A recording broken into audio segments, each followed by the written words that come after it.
Salut, c'est Stéphane. Il y a quelques semaines de cela, c'était la période de fin d'année avec des cadeaux. Et je ne sais pas si tu as fait attention, probablement tu as dû le voir, les enfants, dès la fin novembre, début décembre, ils sont déjà pour la plupart excités à l'idée des cadeaux qu'ils pensent avoir pour les fêtes. Et ça, c'est super intéressant parce qu'en fait, ça montre qu'en ayant foi dans un événement à venir, cela peut susciter de la joie aujourd'hui. Voyons ça ensemble.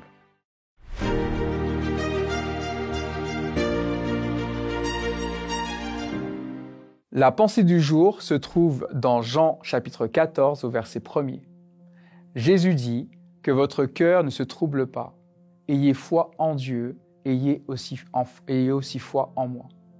Il est tout à fait compréhensible de se sentir troublé par les aspects spirituels que l'on ne peut pas voir ni toucher. La foi en Jésus, par exemple, peut paraître intangible, difficile à saisir, surtout face aux épreuves de la vie. Les doutes et les anxiétés qui en résultent sont courants et peuvent créer de profonds troubles. Jésus, dans ses enseignements, s'adresse à chacun de nous, nous offrant réconfort et assurance. Dans le verset du jour, il nous rappelle que bien que nos troubles soient justifiés, nous pouvons trouver en lui un moyen de libération et de joie. Cette joie ne ressemble à aucune autre. Elle vient directement du Seigneur, offrant une paix profonde. Imagine-toi il y a 2000 ans, dans une pièce où l'atmosphère est tendue. Jésus, juste avant la croix, parle à ses disciples pour les réconforter et les encourager. L'auteur du texte nous décrit cette scène, montrant comment Jésus perçoit immédiatement leur angoisse et leur parle avec douceur et fermeté. Ces mots ne s'adressent pas seulement à ses disciples de l'époque, mais aussi à nous tous, à travers les siècles, jusqu'à toi aujourd'hui. Lorsqu'il dit que votre cœur ne se trouble pas, Jésus voit non seulement les souffrances immédiates, mais aussi les défis à venir.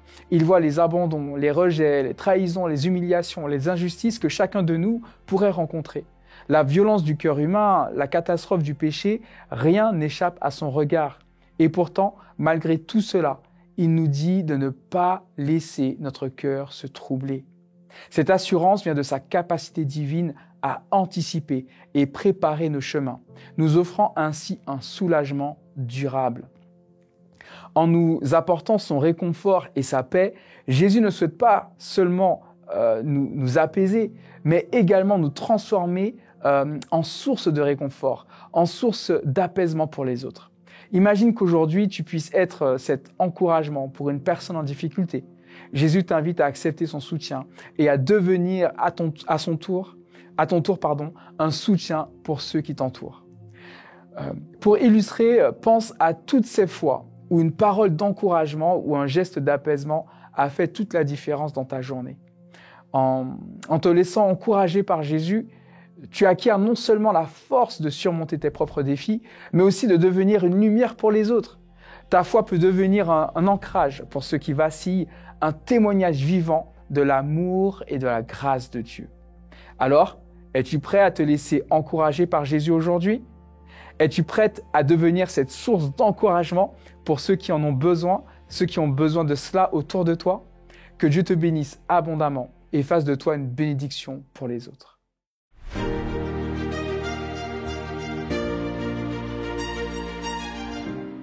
Aujourd'hui, je te propose de prier et de demander au Seigneur de te montrer une ou deux, voire 3 personnes autour de toi que tu vas rencontrer dans la journée, que tu pourrais encourager et rassurer. Que Dieu te bénisse abondamment.